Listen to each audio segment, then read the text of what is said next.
Hello everybody and welcome back to the United Stand. It is the afternoon show and it is Mohamed Kudus. Could Manchester United be swooping in to pick him up from Ajax? Apparently, if Ten Hag picks up the phone and asks Kudus to come to Manchester United, he will go. Similarly to Lisandro Martinez, he was also linked to Arsenal. Ten Hag picked up the phone and he said, nope, I'm going with Ten Hag and I'm going to Manchester United, and he hasn't looked back since. Could the same thing happen with Mohamed Kudus? We're going to get into all that. Also, where would he play? Why does Erik Ten Hag want this player? What would he come in to be at Manchester United? Because he's a multifunctional player, so we're going to get straight into that. Also, Højlund today could be critical. Another bid could come in the next few hours. That's coming out as well. Kobe Mainoo, injury update. We've been looking forward to this one. Could he be playing against Dortmund? We've got that update to bring to you. And loads of other stuff to get into as well. Tom Heaton looks like he's staying. A little bit of an update on the academy. Donny van der Beek could be going to Ajax the other way. Loads to get into on this Tuesday afternoon. And yeah, I've ditched the jacket, everyone. The jacket's gone. I know some people liked it, but I was getting a little bit warm. So I'm back. I'm here to speak about all things Man United news. And thank you for getting in the chat. I know a lot of people are worried about where Mark is. Mark is having a little break. He's actually playing football for TalkSport in, I think it's a charity match. He's playing football. So he's playing right now. I'm sure you'll be able to tune into that. Not now. It's not out now, but it will be out at a later date. So you can look at that. So yes, let's get into the show, everyone. So Mohamed Kudus, obviously 22 years old, from Ghana, played really well in the World Cup, also played really well for Ajax. He is a player that can play multiple positions, and it's coming out from Marcel van der Kraan via Sky Sports. As soon as Erik Ten Hag knocks on the door, Mohamed Kudus will go to Manchester United. That was just on Sky Sports right now, and it's really interesting because he has been linked to Arsenal a lot, but Kudus has always been linked to Manchester United since Erik Ten Hag's been here. And we know how much Erik Ten Hag loves a player that can play multiple different positions. And we've said so many times that with Erik Ten Hag and with Manchester United, he wants a team that can play in different ways, in different kind of formats. Kudus is a player that he can play cam. He can play number 8, maybe not in the Premier League, but he has played number 8 under Erik Ten Hag on the right-hand side. He can play as a right-sided forward. He can play multiple different positions. So I think this is a player that really kind of Erik Ten Hag would like to bring in. The main thing is, though, is he can play as a number 9. And Manchester United are desperate for a number 9. We are going for Højlund. Højlund is the target. But I wouldn't be surprised if there's some money left that we swoop in for Kudus and go for him as well. Because, you know, Højlund, can we rely on him now at 20 years old to come in and score goals? Marcus Rashford's probably going to be playing on the left. We don't really have a lot of people that can play as that number 9. I mean, we're playing false Sancho as a false 9 in pre-season. That's how thin we are. So Kudus is a player that can come in and cover multiple different positions. He's also really, really talented. I'm a big fan of him. And he scores goals. He's a goal scorer. So we like it. Rizik Mungo says, hi Beth, hope you are well. Mohamed Kudus, oh hell yeah. Everyone get in the chat. Let's get a poll going right now. Should Manchester United sign Mohamed Kudus? Because when this deal first came out, I thought to myself, at the moment, it's not anything that I think is very likely, but I definitely think it's something we could explore later on in the window, and it would not surprise me at all if we went in for it. One thing I would bring up is Donny van der Beek. A lot of talk of him moving clubs. A player usually doesn't come out in an interview. We interviewed him on tour and said that he's open to a move unless it looks like they probably are going to go. He's been linked back to Ajax. He would like to go back to Ajax and have a move back there. Could this be some sort of swap deal that can get manufactured by, you know, the contacts that Man United have with Ajax right now and Erik Ten Hag's relationship? So we'll have to wait and see, but it's an exciting one. I do think he's a really good player. My initial thoughts are, though, is where does he fit?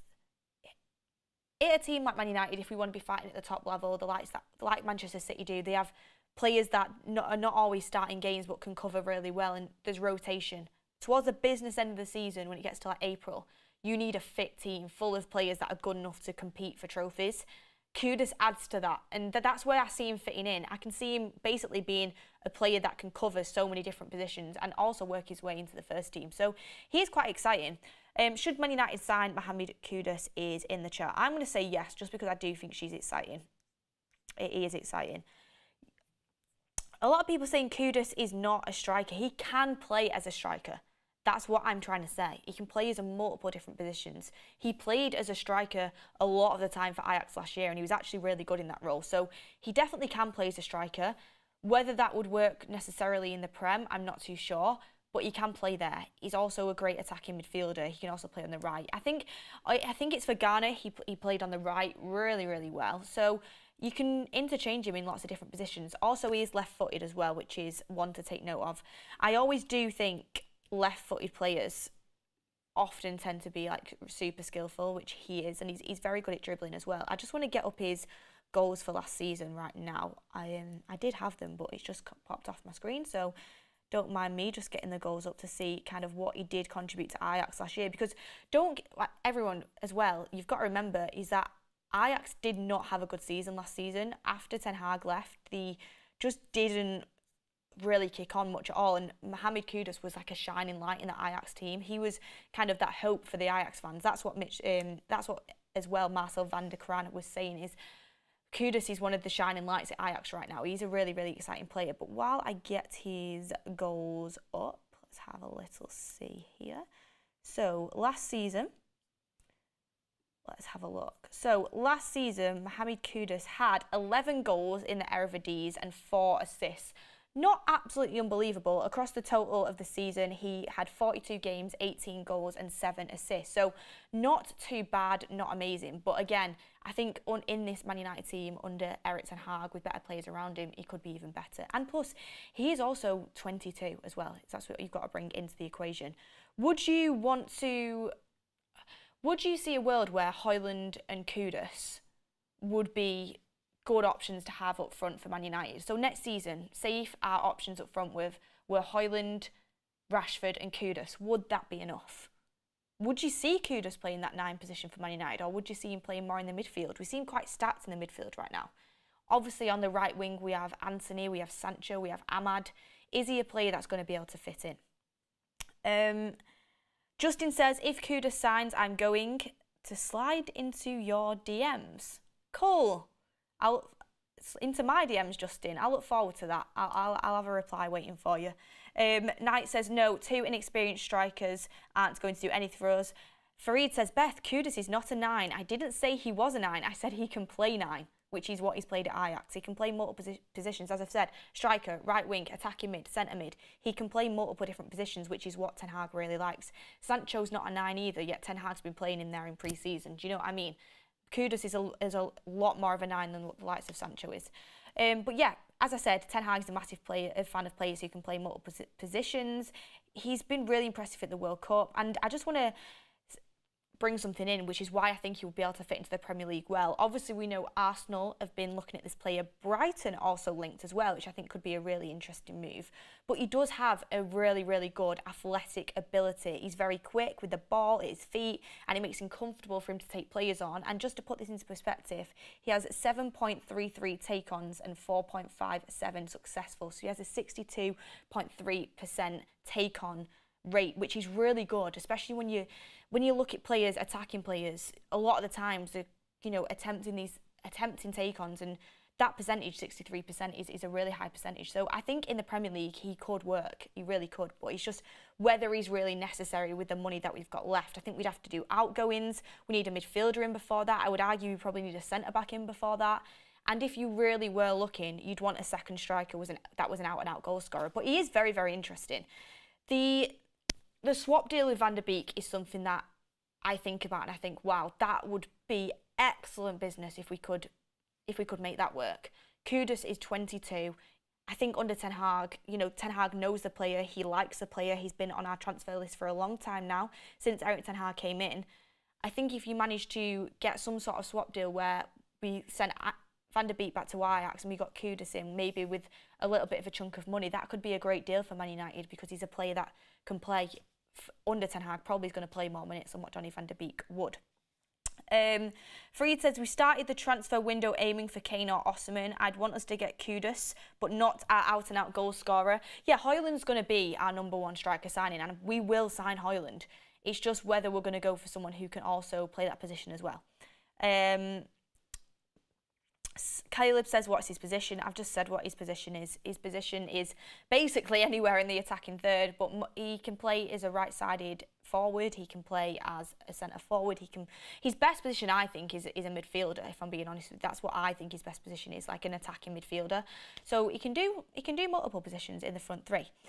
But yeah, obviously in the Champions League, he played as a 9 against Liverpool last season and he looked really, really good, really talented player, so he can play that role.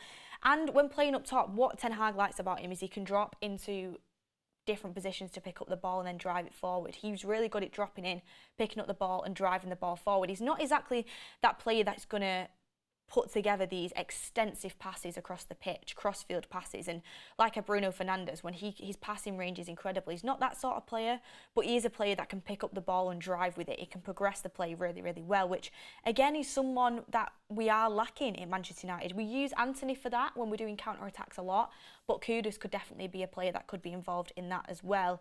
He is slightly injury prone, which is a little bit of a put-off with him, but I still think this would be a good signing if it could work. And apparently the player is a massive, massive fan of the Premier League and really wants to move to the Prem.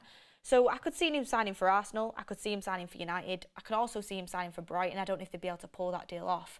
But he wants the Premier League, and I do think he would really suit the league very, very well.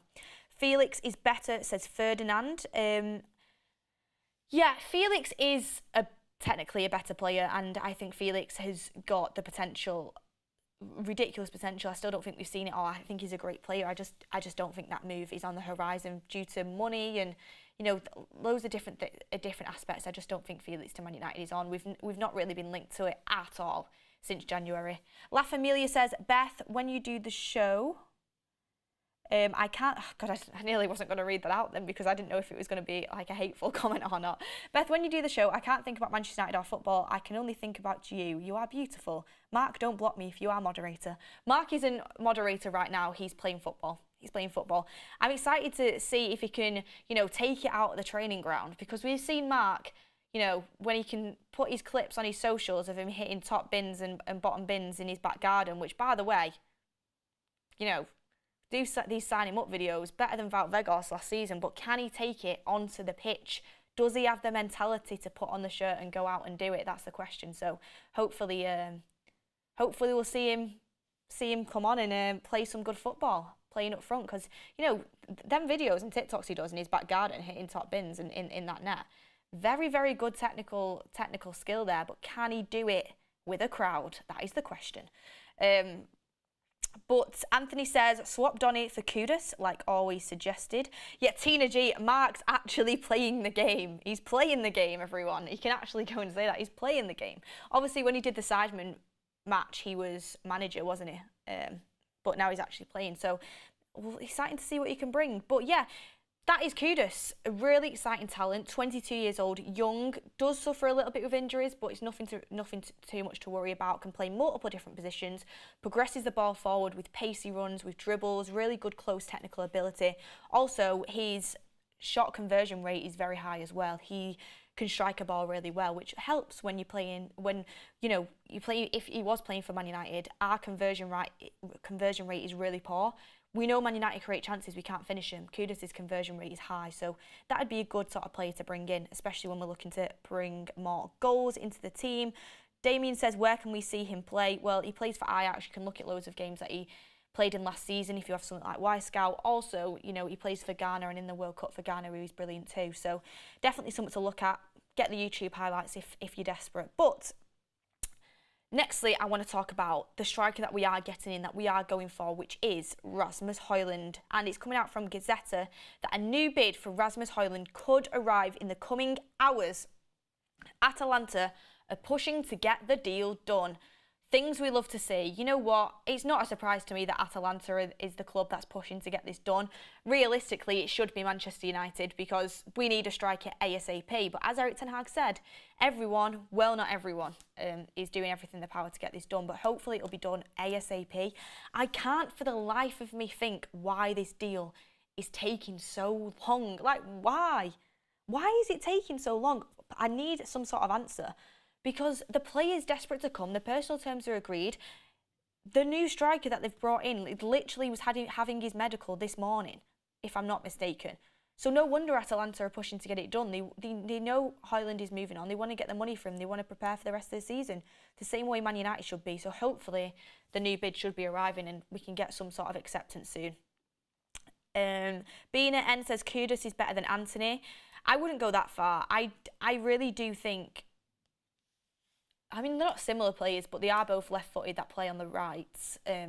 Kudus can obviously play different positions. They're slightly similar in some aspects, but they are different. They do bring different things.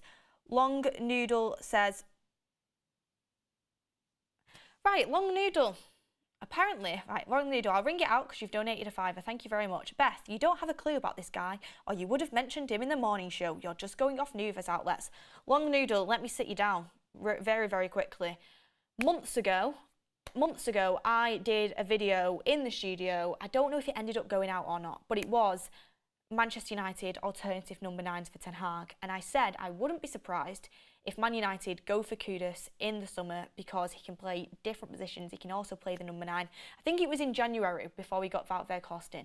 I mentioned Kudus and I mentioned the relationship he had with Ten Hag. And I actually did a full deep dive into all of his stats and what his strengths are, what his weaknesses are. So yes, I do know about this player. Don't just assume what I do and don't know. I have watched this player. I've looked at this player. I know him very well. So, yes, this is the news show. We are going off news, but he's a player that I do know and I do understand and I have watched and I've done a video about him before. So, he is a player that I like.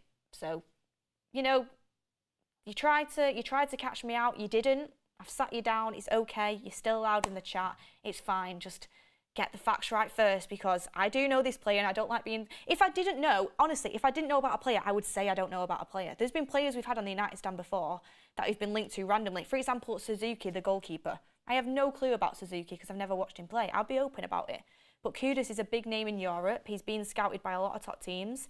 And Ten Hag loves an Ajax player. He loves him. So I know him very well. I do know him very well. Stephen Ross J says, Beth, did you seriously just ask why Man United have been slow on completing the deal for Højlund? We are talking about United, right? Exactly. I shouldn't be surprised, should I? I shouldn't be surprised on Højlund, on how long it's taken with Højlund, but this is the situation we're in. When it's done, and you never know. Might get a little Højlund United stand collaboration going. We'll have to wait and see. But something I did find interesting just on the Kudus deal, I saw someone before we started the show, I mean, I think I put it in the chat as well, is we could be called Ajax United at this point. And I've seen people saying, you know, why does Ten Hag just keep going back for players from Ajax? First of all, Ajax produces some really great talents and they are a selling club. Some really great talents. But if it works at the end of the day. And Martinez, we got from Ajax, people doubted him. He's been brilliant. Anthony, I do think will come good. At the moment, there's question marks, but I do think he'll come good. There's been some really great talents from Ajax. And if Erik ten Hag knows the player as well, he knows his mentality. He knows whether he'd suit the team. He knows whether he's got a winning mentality, whether he can do it at the top level, what environments he can play in, does he know the system? These are all things Erik ten Hag thinks about. So it's not a surprise he wants to bring players in that he's worked with before if he knows they have the qualities that hit the top level. So it's not something that bothers me. But, you know, it has bothered some other people. People just like to talk, don't they? And obviously everyone's allowed an opinion on it. But what I also thought that was interesting on Sky Sports is that what was said is the Manchester United board and directors realised that they have to act, and there was a meeting where Erik ten Hag was told that they must spend more because their rivals were spending so heavily. Cough, cough, Arsenal probably, that we were talking about. But this, again, for me, and I want to be positive because I'm really happy with Onana, I'm happy with Mason Mount, I'm going to be happy with Højlund, and you know, if we get Amrabat in, there's some good signings. But again, for me, if this news is true and it's coming from Sky Sports, that we were told that we had to spend more because our rivals are spending more, instantly for me that is reacting. Why are we reacting and why are we not being proactive? We should be proactive, aiming to be the best no matter what anyone's doing. We shouldn't be just waiting for Arsenal to go and sign Rice for 100 million for us to think, oh, you know what, maybe we should sign a player.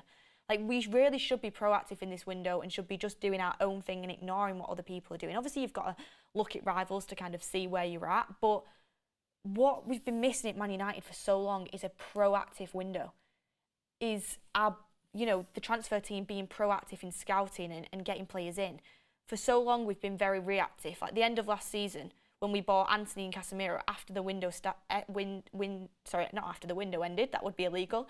After the season started, that was reactive. It was massively reactive because we had a couple of bad results and Erik ten Hag was really pushing for a midfielder and was pushing for Anthony. It was reactive. That was proactive, we would have got him in at the start of the window. So this is something that is slowly but surely hopefully starting to be addressed at Man United and will definitely be addressed when new owners come in. But how you be successful as a football club is be proactive in the window, which is something that we've lacked for many, many years now.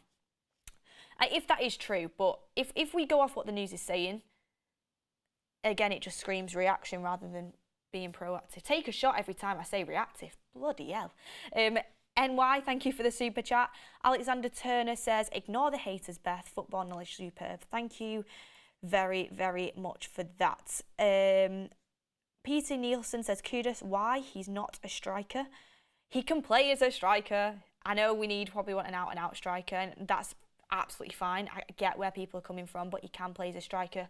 And if you said to me, Beth, would you want to go into the season with just Højlund and Rashford for the number 9? Because as I've said on the morning show, I just don't count Martial because he's never fit. I would say, no, we'd probably need someone else. And if you said, well, who do you want? I'd say, well, how much money have we got? Because if it has to be Kudus, it has to be Kudus, because I do think there is a good player there. But again, in that interview actually on Sky Sports with Marcel van der Kraan, he said Van der Beek wants a move, but he wants to move to a big club who can supply the same sort of wage. As I said, Van der Beek looks like he's going to leave. Could it be a swap deal? It'll be interesting. If he's looking for a wage on the same as at Manchester United, I really highly doubt that's going to happen because, you know, this is where we're at. When players come to top clubs and they get these big wages, they get used to it. And I'm not saying with Donny that's what he's going to do, but for Ajax aren't going to be able to pay him the same as what we've paid him for sure if he goes back there. It's just really realistically is what sort of game time does Donny van der Beek want? He's probably just weighed up all his options. Jin Hayes says Kudus is better than Mount. He can play in Mount's position. He could definitely play in Mount's position. Kudus could do a better job on the right wing than Anthony, says Stephen. It's something that could be up for the debate if he joined. Any news on Mainu? No, Ryan. Yes, I'll bring that up now, actually. So, on the injury news that I said we had on Kobbie Mainoo, it's not like direct update on his injury, but what we do know is that he's been named in the squad, in the travelling squad for Manchester United's game against Dortmund on Sunday. So, I think it's a really good sign that he's still in the squad for Sunday for the game against Dortmund. Obviously, you know, the squad for the actual game hasn't been named yet, but he's in the travelling squad. So if he was like seriously injured, you would have assumed that he would have maybe travelled home and gone, you know, got really like, you know, what am I trying to say? He would have gone home and got treatment on it rather than staying with the team. So I assume it's not too bad, which is exciting, hopefully, because I was gutted when Kobbie got that injury because he genuinely looks like a player that could break into the first team this season. Ten Hag's given him a chance, and it came actually from Ty Marshall at the MEN that Kobbie Mainoo has wowed Erik ten Hag in training and on the pitch so far, taking to the manager's demands extremely well. So again, Kobbie Mainoo has wowed Erik ten Hag, and Ten Hag is not a hard man to please. Sorry, is a hard man to please because he's so particular about things. We know his standards are super high. So for Kobbie Mainoo to instantly start getting a chance in the first team and Ten Hag to really kind of liken to him means he's doing something right. So hopefully he can recover from that injury very quickly and we can see him again before the end of pre-season. Manchild says, Kudus is a phenomenal player and in my opinion he's better than João Felix because he offers so much more, especially in defence. He's a lethal centre forward. Manchild, thank you so much, member for 26 months. Thank you for the chat there. Kudus is a good player. I can't say he's better than João Felix just because I've seen João Felix more and João Felix has obviously done more in his career. But I definitely think he's got great potential at 22. Young NA has just put a super chat in. Thank you very much.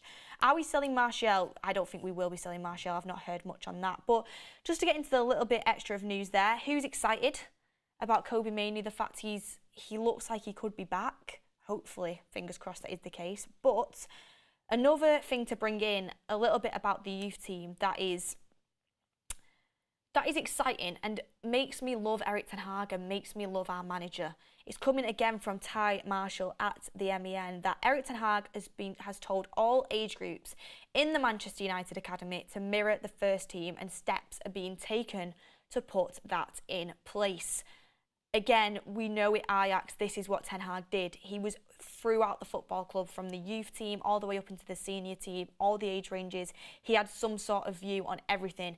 It's exactly the same as Fergie was when he was at Man United.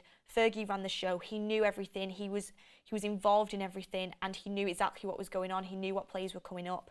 That's what Erik ten Hag's going to be like at Manchester United, and we love it because the academy is the heartbeat of Manchester United. It's so important that we're bringing youth through and bringing homegrown players through, or, you know, investing on players from abroad, bringing them into the academy and working their way up as well. It's such an important part of Man United, and we want to keep that going. So for them to be training the way that Man United are and playing the same style of football and learning the Erik ten Hag system from an early age, it's massive, because it means that there's more of a seamless transition into the first team, which hopefully means that we can get more academy players coming through and being able to make it into the squad.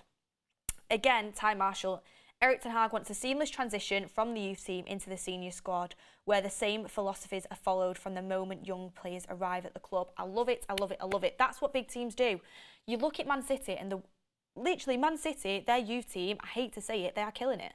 They're doing brilliantly. And if you watch them in the you watch them at any age range. I live in Manchester, so I see it probably more than what other fans do.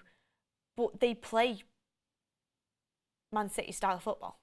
They play possession-based football, kind of, you know, killing off the opposition by keeping hold of the ball and kind of suffocating them. That is what they do, Man City's team. They're technically excellent. So they're doing that, and it's what top-level teams should be doing in order to kind of make that transition from the academy to the first team more accessible for players. And it's exciting because, as I've said, there always should be at least one young player every season coming through into the first team. Last year it was Garnacho. This year I think it's going to be Kobe Mainoo, and it's great to see. And I love our manager. I think he's testing for big things. Acid23 says, Beth, this morning you said no to Felix because he plays multiple positions. Now you're saying yes to Kudus, who isn't as good but plays everywhere. The reason for this, Acid, is I'm saying yes to Kudus is because, for one, it looks like it actually could happen because Erik ten Hag is linked to him and he likes the player. For two, I don't like I said this morning, I don't like what João Felix came out and said about really wanting to go to Barcelona, to be honest with you. I want players to want to come and play for Manchester United, to be hungry for the Premier League. I like the look of Kudus' attitude. And yeah, I honestly, if we sign João Felix, it's not as if I would be unhappy with it. I think he's a brilliant player. I just don't think it looks likely. And plus the money involved with it is ridiculous. Kudus is a much, much cheaper option than Felix. If you want to go and buy Felix from Atletico, they're going to want 80, 90 mil. That's what they'll want. If you want him on loan, I think it was something stupid like a 20 million loan fee in January, something along them lines. Kudus is someone who wants to actually move on a permanent, and is someone that isn't going to cost ridiculous amounts of money, and Erik ten Hag has worked with before and can mould. But I don't think it's that Felix it's not as if we signed Felix and be, oh God, no. If anyone watched this channel, you would know in January I was pushing for Felix. I like the player a lot. I just think it's a lot of money to invest into someone who isn't going to be here permanently, to be honest with you. Apparently, is Goldbridge's match on now live? Because I actually thought it was, you're going to see some highlights later. I didn't know you can watch it, but a lot of people in the chat are saying Woutbridge. Make sure you stay on this stream as well. If you're watching them both, have them both up at the same time. But let me know. Mark's playing like he's 60. Mark Wegbridge. Can't do it on the big stage, everyone. I'm joking. I'm behind Mark. I hope he manages to bag a goal. But, you know, it's all well and good doing it on the training ground, but can you do it in a game? Can you do it in a game? He's Wout Weghorst reincarnation. Mark has missed a sitter. Do you know what? Anytime he starts slating Rashford or anyone like that for missing a sitter when he's on a watch-along now, you know what you guys can do? You can just reply Wegbridge in the chat, because put your money where your mouth is. Failed to mark someone for the goal and got taken off. Not my manager. Oh gosh, I need to watch this. I'll watch it after the show. Kudus or Goldbridge, who are we signing? But yeah, it's wishing the best of luck. But, you know, as I've said, players can look good in pre-season on the training ground, but can they do it in the games? That's what's important. Pre-season Pereira, remember that. But anyway, a little bit more on this, just a little bit more news coming out to finish up the show, and it is coming from Alex Crook at Talk Sports. It's looking likely that Tom Heaton will stay at Manchester United this summer. Erik ten Hag is reluctant to let him go. Are you guys happy with this? I am, because I think he played well in pre-season. I think he's a good veteran to have around the training ground. He's got a good mentality. He's kind of, I think, going to transition into that Lee Grant role. I think he's better than Lee Grant. Like, I think he's a very capable goalkeeper, if I'm being honest with you. I like him. So I'm happy that Tom Heaton's staying. And we know that Ten Hag likes to have 3 goalkeepers that are good enough to play.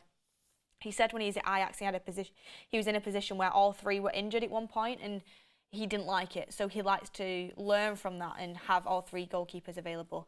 Bethany news on Højlund. Tune in from the start. Højlund news is that a bid could be coming in any time now, and Atalanta are pushing to get the deal done. And yeah, that's all we've got time for on today's show. Again, just to go through Kudus, let me have a look here. Did I write anything else down that I wanted to tell you? Yes, so again, with Kudus, Ajax are a possession-based club. He's good at keeping possession, something we lack sometimes at Man United, can keep hold of the ball well. Also, when he joined Ajax, he was partnered in a double pivot, which was more attacking-minded. Under Erik ten Hag, he actually did play as an 8 a lot of the time. So this is how versatile he could be.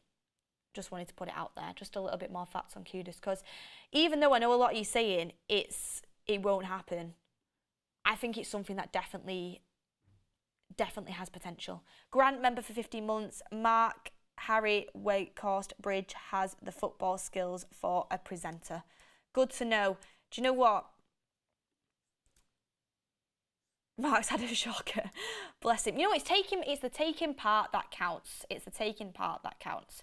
Should we do a Mark player ratings? Maybe Maguire will set up a YouTube channel and start rating his performance. We'll have to wait and see. But look everyone, thank you for joining me on the afternoon show. Let me know in the comments, do you think Kudus would be a good signing for Manchester United? Hit a like on the video if you're excited for Højlund to sign for Manchester United. This could be coming at any time. Hit a like on the video if you want Kudus to join Man United. Thank you everyone for joining us today and getting your comments in and getting your chats in. I really do appreciate it. So what we've learned as well is that Mark can't finish his dinner. We're going to call him Mark Weghorst from now on, or call him Harry Goldbridge. But yeah, thank you everyone for joining the chat. We'll see you on the next one. Have a lovely afternoon, and hopefully we get some breaking news soon.